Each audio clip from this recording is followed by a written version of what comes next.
అయిన అంశం కాదు. ఎందుకంటే వైఎస్ఆర్సీపీ ఆంధ్రప్రదేశ్లో అతి బలంగా పాతుకుపోయి ఉన్నది. ఎందుకంటే 151 సీట్లు, 23 ఎంపీలు సామాన్యమైన విషయం కాదు, 22 ఎంపీలు. సో ఈ నేపథ్యంలో దాన్ని ఎదుర్కోవాలంటే అంగబలం, అర్ధబలం ఉండాల్సిన అవసరం ఉంది. ఆ పరిస్థితుల్లో తెలుగుదేశం పార్టీ, జనసేన పొత్తులు షురూ చేశారు. భారీ బహిరంగ సభలకు శ్రీకారం చుట్టారు. ఓట్ ట్రాన్స్ఫర్ ఖచ్చితంగా చేయాలని ఇరువురి నేతలు పిలుపునిస్తున్నారు. కానీ ఆర్థిక పరంగా ఈసారి ఎన్నికల్లో ముందుకు సాగాలి అంటే ఏం చేయాలి? వైసీపీని ఎదుర్కొనే అంత ఆర్థిక బలం తెలుగుదేశం పార్టీకి ఉండొచ్చు కాక, కానీ జనసేనకు ఉందా? ఇది అందరిలో మెదులుతున్న ప్రశ్న. 2014లో స్వచ్ఛందంగా చంద్రబాబు నాయుడు గారికి పవన్ కళ్యాణ్ గారు సపోర్ట్ చేశారు. ఆయన విజయాన్ని సాధించారు. ఆ తర్వాత జరిగిన పరిణామాల నేపథ్యంలో ఆయన బయటికి రావడం జరిగింది. 2019లో ఆయన సొంతంగా బరిలోకి దిగారు కొన్ని చిన్న పొత్తులతో. సో ఆ సక్సెస్ అందరికీ తెలిసిందే. ఒకే ఒక్కరు, అది ఎస్సీ కాన్స్టిట్యున్సీలో గెలవడం. ఆనాడు చాలామంది పోటీ చేశారు, కానీ ఎదుర్కోలేకపోయారు, బరిలో నిలబడలేకపోయారు, పోరాడలేకపోయారు, ఆర్థికంగా నిలదొక్కుకోలేకపోయారు. ఇవి వాస్తవాలు 2019లో జరిగింది. లేకపోతే జనసేనకి 175 నియోజకవర్గాల్లో కనీసం 2, 3, 5 లేకపోతే పవన్ కళ్యాణ్ గారన్నా గెలాల్సి ఉంది ఆ ఎన్నికల్లో అయితే. కానీ అది ఏదీ జరగలేదు. జరగకపోవడానికి కారణం ఆర్థికంగా ఈరోజు రాజకీయ పార్టీలు బలంగా లేకపోతే గెలడం అన్నది చాలా చాలా చాలా కష్టసాధ్యమైన పరిస్థితి. ఆ రకంగా రాజకీయాలు తయారయ్యాయి. ఇందులో ఎటువంటి అనుమానాలు లేవు. ఓకే, ఆమ్ ఆద్మీ పార్టీ లాంటివి ఒక సునామీలాగా మచ్చు తునకలా కొన్ని మనం ప్రస్తావించవచ్చు. అక్కడ వరకే అది పరిమితమైన పరిస్థితి. మిగతా ప్రాంతాల్లో ఆ పరిస్థితి లేదు. మిగతా రాష్ట్రాల్లో పూర్తి ఆర్థిక బలం ఉన్నవాళ్ళు, క్యాస్ట్ ఈక్వెన్స్లో అతి బలంగా ఉన్న వాళ్ళే విజయాలు వరిస్తున్నాయి. ముఖ్యంగా డబ్బు ప్రధాన అస్త్రంగా ఎన్నికల్లో మారుతుంది. సో ఇలాంటి పరిస్థితుల్లో మరి 2024 ఓట్ ట్రాన్స్ఫర్ జరగాలి. జనసేన తీసుకున్న 24 స్థానాల్లో 90% ఖచ్చితంగా గెలిచి తీరాలి. అంటే 100 టార్గెట్. ఎవరైనా సరే 100 మార్కులకి ఎగ్జామ్ రాసినప్పుడు 100కు 100 రావాలని ట్రై చేస్తారు. సో అందులో 85, 90 వచ్చిన డిస్టెన్స్ను మంచి మార్కులు వచ్చినట్టే వాడు మంచి స్టూడెంట్రా అంటారు. సో అదే పరిస్థితిలో ఈరోజు 90% గెలాల్సిన అవసరం ఉంది.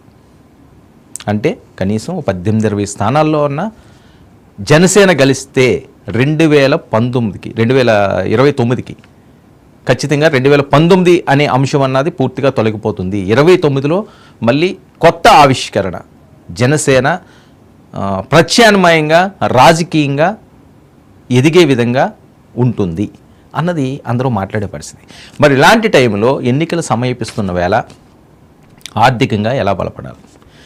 జనసేన అనుకున్న 24 సీట్లు ఆర్థికంగా బలంగా ఉన్నవాళ్ళు ఉన్నారా అంటే అదొక ప్రశ్న.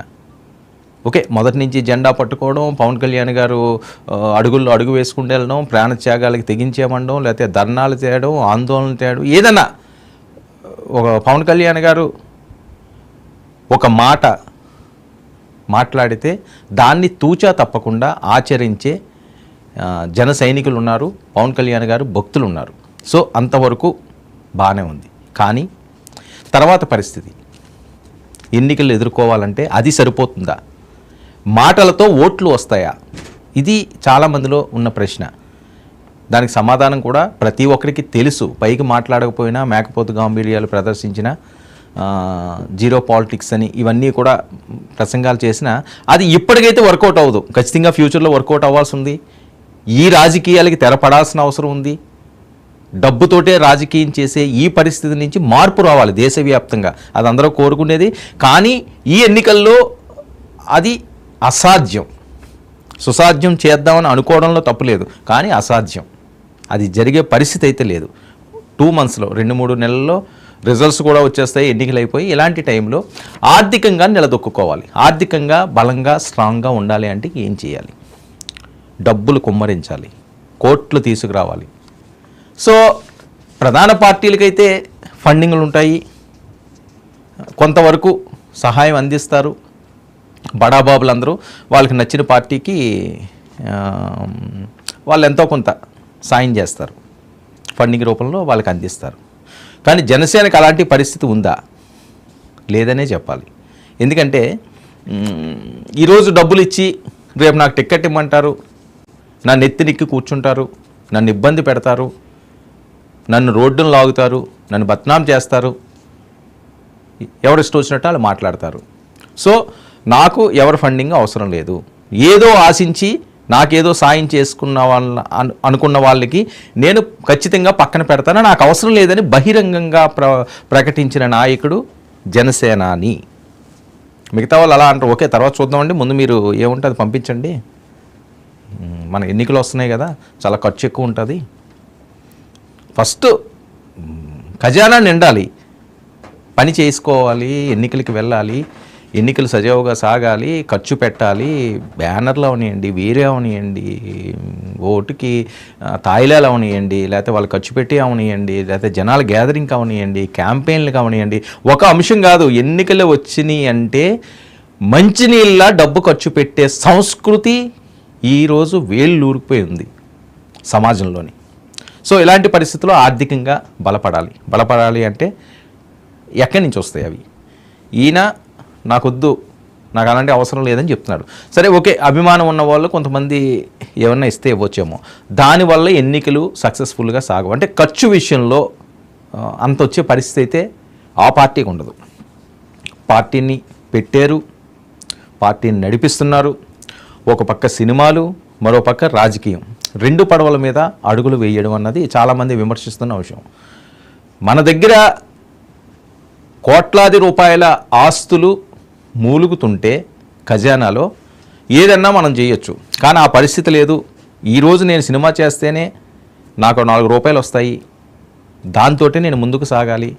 లేదు ఈరోజు నేను బయటికి తిరగాలి అంటే నా జేబులో డబ్బు ఉండాలి, నా బ్యాంకులో బ్యాలెన్స్ ఉండాలి.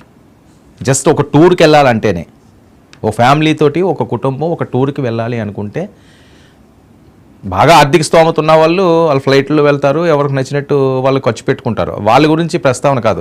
ఒక సామాన్యుడు చేయాలంటే రూపాయి కూడబట్టుకుని సంవత్సరానికి ఒకసారి వాళ్ళ పిల్లలతోటి ఏదో ఓ పుణ్యక్షేత్రమనో లేకపోతే ఒక విహారయాత్రలుగానో ఆ ఫ్యామిలీ లైఫ్ లీడ్ చేయాలి, కాబట్టి వాళ్ళకి ఎంతో కొంత ఆనందాన్ని కలిగించాలి, కాబట్టి వెళ్తుంటారు. దానికి ఖర్చు అన్నది మనకి తెలుసు, ఎవరు స్తోమతను పెట్టి వాళ్ళు. సో ఇక్కడ పవన్ కళ్యాణ్ గారి విషయానికి వస్తే, ఆయన అక్కడ పవర్ స్టార్ అయినా మనీలో ఆ పవర్ లేదు, అంత ఎక్కువ లేదు.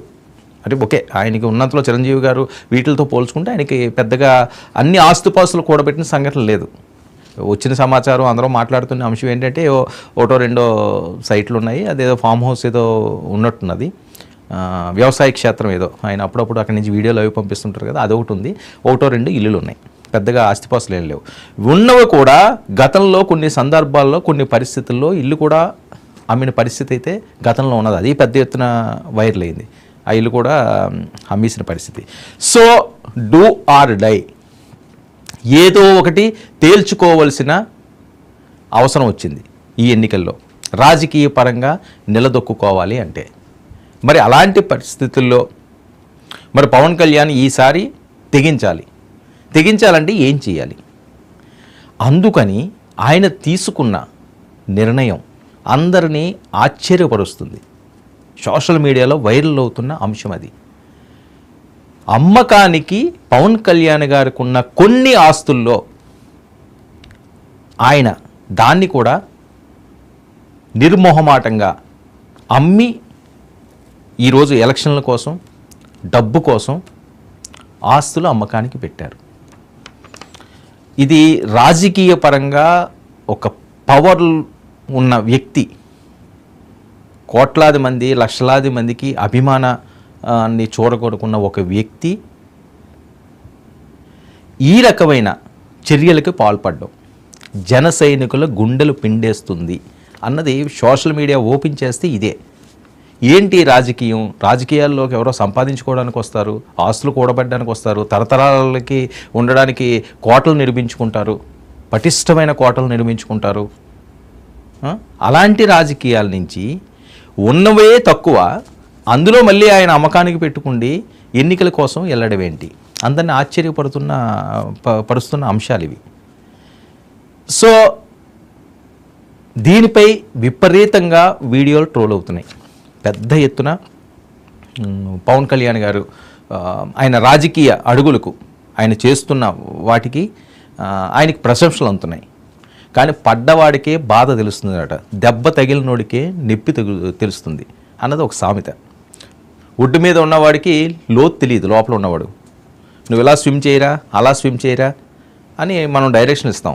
అలాగే డ్రైవర్ సీట్లో కూర్చున్న వాడికే ఆ డ్రైవింగ్ బాధలు తెలుస్తాయి. పక్కన ఉన్నవాడికి నువ్వు స్లోగా వెళ్ళు, నువ్వు అట్నుంచి వెళ్ళు, నువ్వు ఇట్నుంచి వెళ్ళు అని అనవసర డైరెక్షన్లు ఇచ్చి ఒక కన్ఫ్యూజ్ క్రియేట్ చేస్తాం. సో ఇదంతా జరుగుతున్న ప్రక్రియ. అలాగే ఏదైతే జనసేన అన్న ఒక బరువైన బాధ్యతని పవన్ కళ్యాణ్ గారు ఈరోజు తన నెత్తిని పెట్టుకున్నారు, తన భుజస్కంధాల మీద నడిపించాలి అంటే ఒక బరువు మన మీద ఎత్తుకున్నాక మనం అక్కడికి చేరాలి అని చెప్పి ఒక దృఢ సంకల్పంతో మనం శబదం పూనిన తర్వాత అది నొప్పైనా ఇంకొకటైనా భరించక తప్పదు. కానీ ఆ పెయిన్ని భరిస్తానే చిరునవ్వులతో రానున్న తన క్యాడర్కి ఏ రకంగా దిశానిర్దేశం ఇవ్వాలి, ఎన్నికల్లో ఏ రకంగా ముందుకు సాగాలి, ఎలాంటి పరిస్థితులు ఉండాలని ఒక ఎమోషనల్స్ ఎన్నో ఆయనలో ఉన్న అవన్నీ కూడా మనసు వరకే పరిమితం చేసి బయటికి ఆయన చూపిస్తున్న గాంభీర్యం, దీనిపై కూడా పెద్ద ఎత్తున ట్రోల్ అవుతున్నది. సో మరి ఈ ఆస్తులు అమ్మి రేపు రాజకీయాల్లోకి వెళ్ళిన తర్వాత భవిష్యత్తు ఏంటి? సక్సెస్ అయితే పర్వాలేదు, ఒక ఎగ్జామ్ రాసిన తర్వాత ఒకవేళ ఫెయిల్ అయితే ఫ్యూచర్ ఉండదు. ఉన్న ఆస్తులు పోగొట్టుకుని రాజకీయపరంగా ఇబ్బందులు పడి అసలు సంబంధం లేని వ్యక్తులతో ఇష్టం వచ్చినట్లుగా మాటలు అనిపించుకోండి, ఇన్ని భరించి ఏమి సాధిస్తాడు పవన్ కళ్యాణ్? ఇది అందరిలోనే మెదులుతున్న ప్రశ్న. ఆయన చెప్పేది ఒకటే సమాధానం, రాష్ట్రం కోసం, ప్రజల కోసం. ఈరోజు పవన్ కళ్యాణ్ గారు ఆస్తులు అమ్ముకోవాల్సిన అవసరం లేదని వాళ్ళ వర్గీయులు మాట్లాడతారు. ఒకవేళ ఆయన రాజకీయాల్లో లేకపోయినా పవర్ స్టార్కి పొలిటికల్ పవర్ అవసరం లేదు, ఆయన ఆల్రెడీ స్టారు. ఆయన జీవితాన్ని ఆయన హ్యాపీగా లీడ్ చేసుకోవచ్చు. సో ఇప్పుడు రాజకీయాల్లోకి వచ్చి ఆయన సక్సెస్ సాధించింది లేదు, అప్పులు చేసింది లేదు, అన్యాయాలు చేసింది లేదు, దోపిడీలు చేసింది లేదు, దుర్మార్గాలు చేసింది లేదు, హత్యలు చేసింది లేదు, హత్యలు చేయించింది లేదు, రౌడీజాలు చేసింది లేదు, ఏమీ లేదు. రాజకీయ పరంగా పవన్ కళ్యాణ్ గారికి ఏమీ లేదు, ఏమీ జరగలేదు. ఈ ఎన్నికల్లో మరి ఆయన అసెంబ్లీలోకి వెళ్తే ఏమన్నా జరుగుతుందేమో. సో ఆయన చెప్పేది ఏంటంటే ఇవన్నీ కూడా అనవసరమైనవి అయి ఉండొచ్చు కాక చాలామందికి, కానీ ఆయనకి అవసరం అంటున్నాడు. రాజకీయాల్లోకి వచ్చి ఈరోజు ఆయన ఏదో ముఖ్యమంత్రి అయిపోరు, పెద్ద ఎత్తున అవినీతి చేయడు, ముక్కుసూటిగా వెళ్ళిపోతారు. ఓకే, ఒక్కోసారి ఆవేశం అన్నది బరస్ట్ అవుతుంది, ఆవేశపూర్వకంగా ఉంటారు, కొన్ని మాటలు మాట్లాడతారు, అది మానవ నైజం. అది కొన్ని ఎమోషన్స్ ప్రతి ఒక్కరికి ఉంటాయి. మనమేమి వేరే గ్రహం నుంచి ఏం రాలేదు, ఎమోషనల్స్ లేకపోవడానికి అందరికీ ఉంటాయి. జగన్మోహన్ రెడ్డి గారికి ఉంటుంది, చంద్రబాబు నాయుడు గారికి ఉంటుంది, మోదీ గారికి ఉంటుంది, ఎంత మహామహులకు కూడా ఉంటుంది. సో ఆ టైంలో బరస్ట్ అవుతారు, అవన్నీ కూడా పెద్ద ఎత్తున వైరల్ అవుతుంటుంది. సో దీని తర్వాత కొంతమంది వీడియోలు పోస్టులు చేశారు ఈ అంశాలు విన్న తర్వాత. వాళ్ళందరూ తీవ్ర ఆవేదనలు, జన సైనికులు అవనియండి, వీర మహిళలు అవనియండి, పవన్ కళ్యాణ్ గారి అభిమానులు అవనియండి, తీవ్ర ఆవేదన. ఒక పక్క ఈ సీట్లు 24 వచ్చినాయి, ఎంత తక్కువ తీసుకుంటారా, ఈ రకమైన మాకు అవమానం అని చెప్పి కొంతమంది మాట్లాడే పరిస్థితి. ఈ టైంలో ఈయన ఆస్తులు అమ్మకానికి పెట్టారు రేపు ఎలక్షన్ల కోసం అన్న వార్త వాళ్ళని మరింత వేదనకు గురి చేస్తుంది. ఇందులో భాగంగానే హైపర్ ఆది కొన్ని విషయాలు తన ఎమోషనల్స్ అన్నింటినీ కూడా సోషల్ మీడియాలో షేర్ చేసుకున్నారు.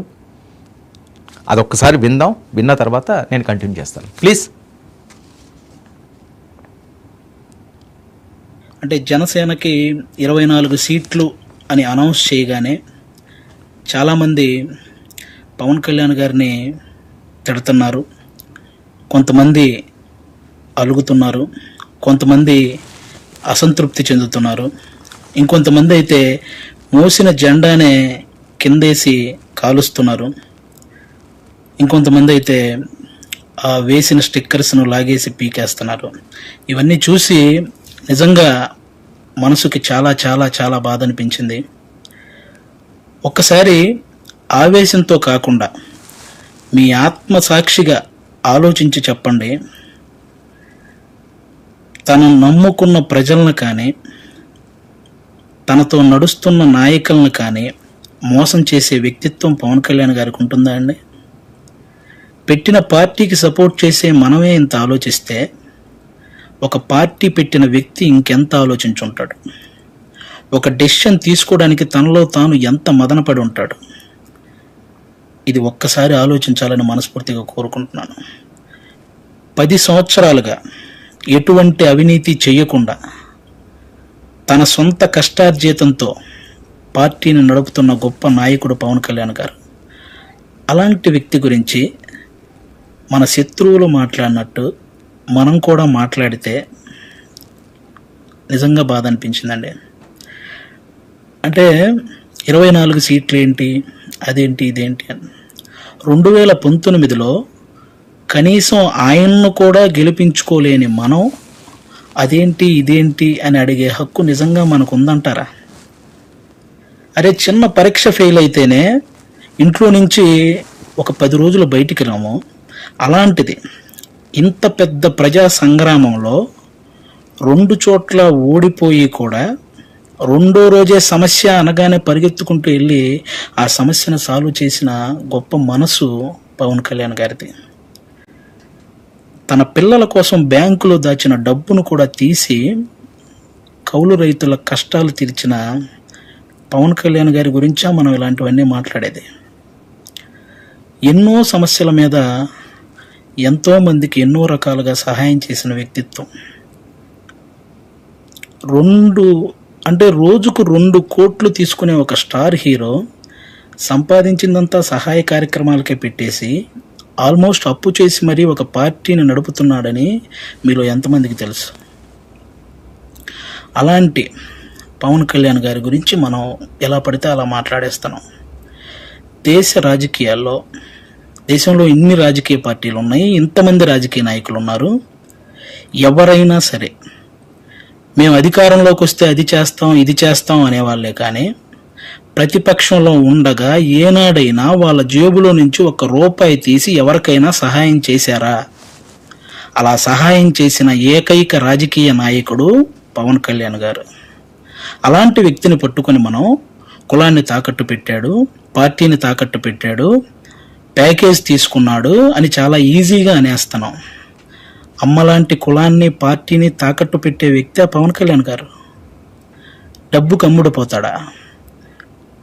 ప్రతిపక్షంలో ఉన్న టీడీపీ కంటే అధికార పక్షంలో ఉన్న వైసీపీ దగ్గరే ఎక్కువ డబ్బు ఉంటుంది కదా, మరి అమ్ముడుపోయే వ్యక్తి అయితే వాళ్ళే కొనుక్కోవచ్చు కదా. ఎందుకండి ఈ మాటలు?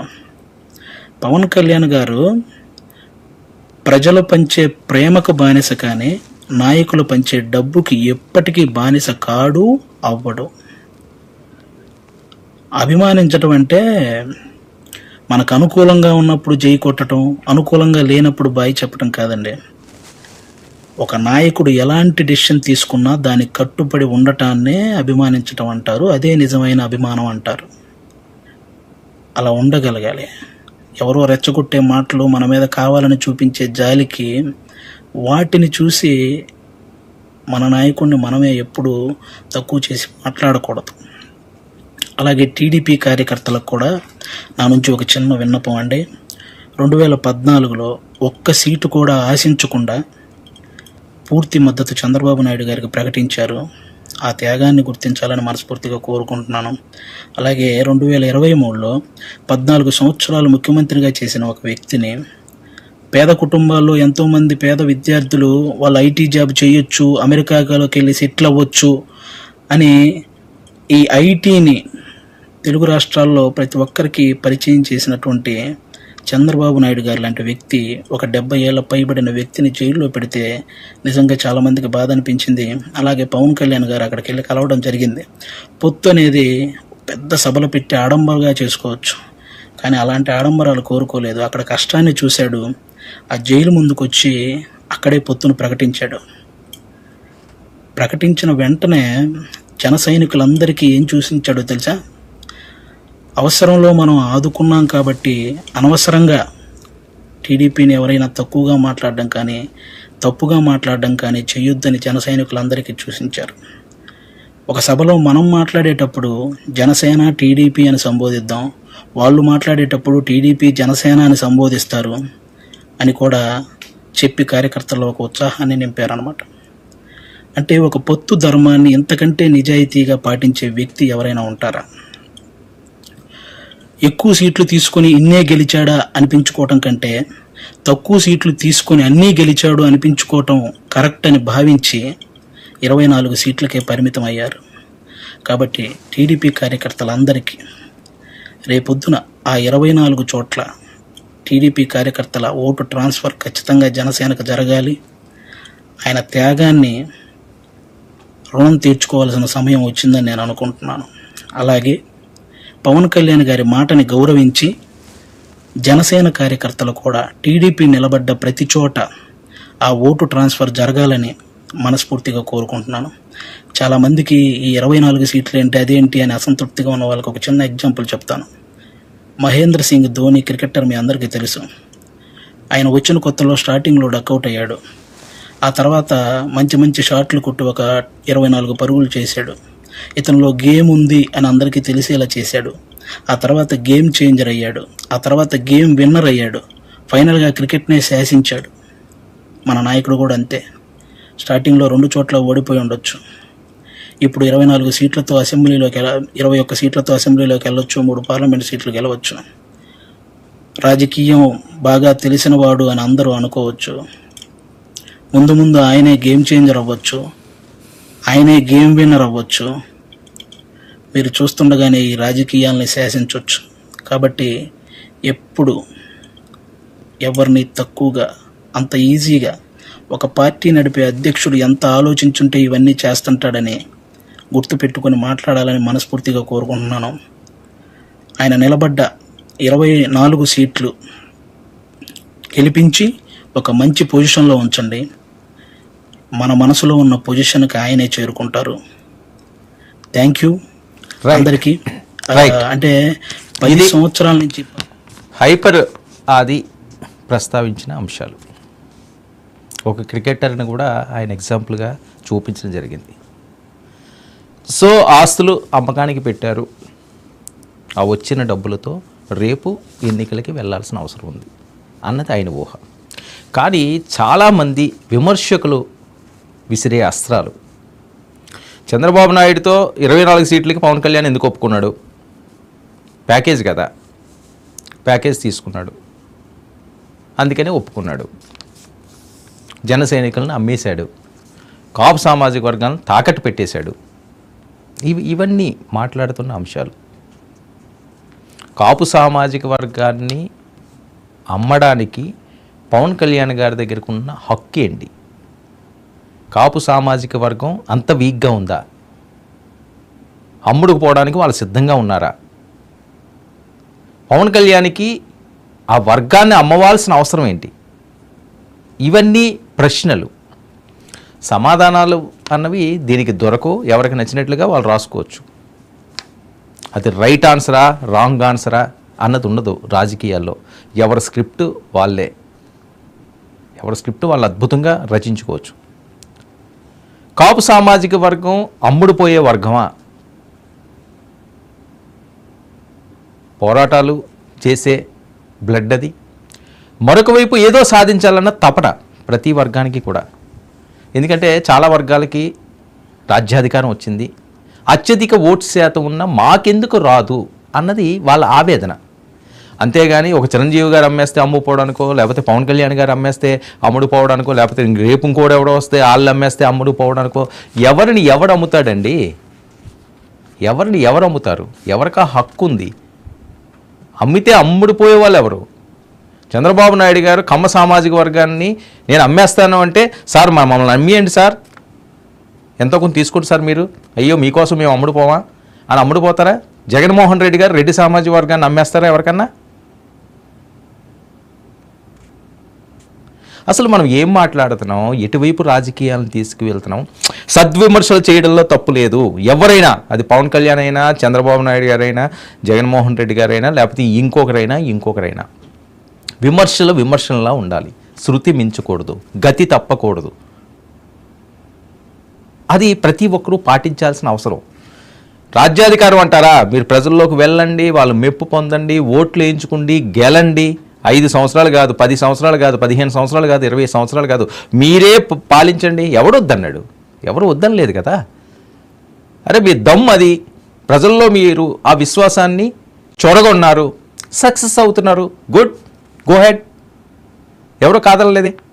కానీ కొన్ని అంశాలు, అరే బాబు నాకున్నదంతా నేను తగలబెట్టుకుంటున్నాను, నా పిల్లల ఫిక్స్డ్ డిపాజిట్లు కూడా బయటికి తీసి నేను కౌలు రైతులకి సహాయం చేశానని చెప్పి ఆయన విత్ ప్రూఫ్స్ చూపిస్తుంటే దాన్ని మనం రాజకీయాల కోసం ఎగతాళి చేయడం అంటే ఎవరినో ఇక్కడ హైప్ చేయాలనో ఎవరినో గొప్పగా పొగడాలనో ఉద్దేశం ఇక్కడ ఎవ్వరికీ లేదు.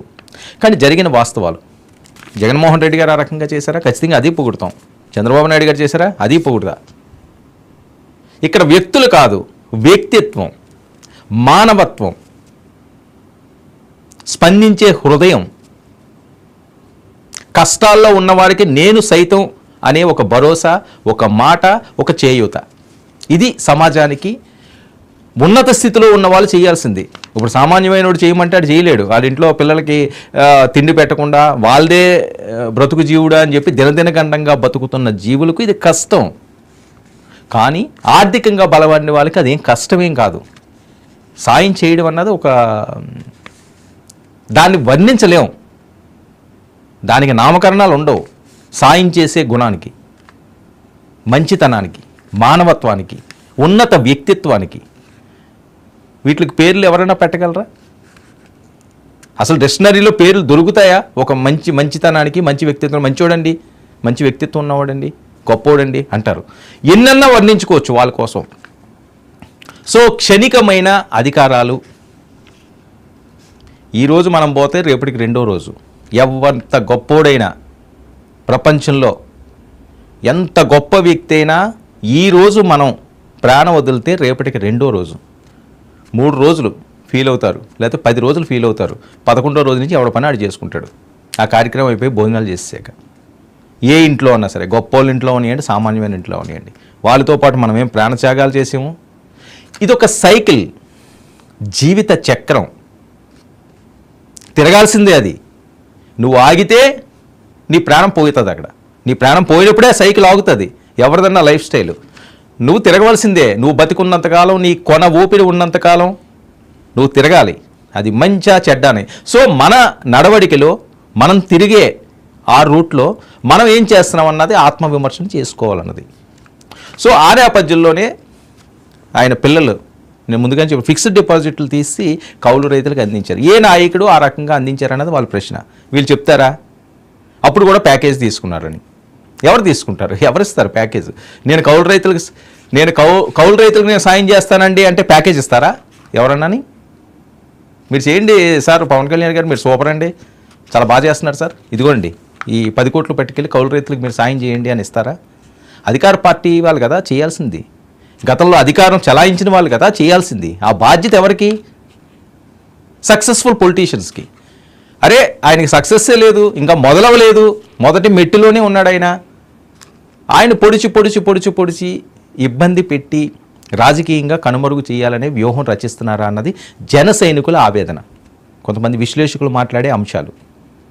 సో ఈరోజు డబ్బు పూర్తిగా ప్రజల ముందు కోసం, సక్సెస్ అవ్వడానికి కోసం, అసెంబ్లీలో అడుగు పెట్టడానికి కోసం ఆయన ఆస్తులు అమ్మకానికి పెట్టడం అన్నది జన సైనికుల కన్నీటికి అదుపులు లేవు. ఎంతమంది సోషల్ మీడియాలో, నేను హైపరాదిది వీడియో పెట్టాను, ఇలాగే ఎంతమంది సోషల్ మీడియాలోనే ఏమవుతుందని ఇంత పోగొట్టుకుంటున్నాడు, ఉన్నది ఊడ్చుకుంటున్నారు, ఎవరన్నా సరే రాబట్టుకుంటారు, ఈయన పోగొట్టుకుంటున్నాడు. సో దానికి ప్రజలు ఏం మద్దతు ఇస్తారు? ఇది నిజంగా ప్రజల్లోకి వెళ్తుందా?